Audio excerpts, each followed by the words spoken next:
Okay, good morning. Ay, good morning. Good day. So, andito tayo ngayon sa Ilocos. At ngayon, nasa silong kami ng Kawayan. Dahil sa sobrang lamig. Ang init sa Pilipinas.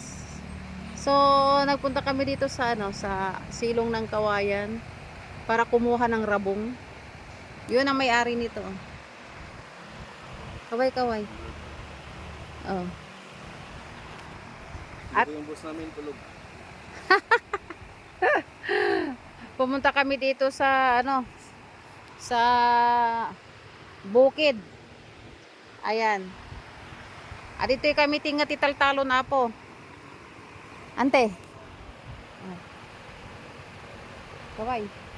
Yan, Santi. Yan. Kasi dito malamig.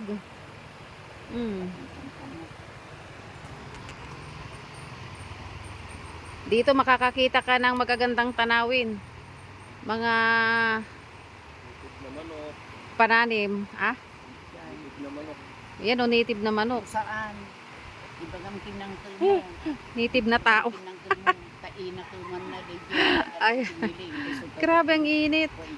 So, andun yung namin, malaking electric fan. Yan. Ang nating native. Ayan. Ang nating native. Dati lang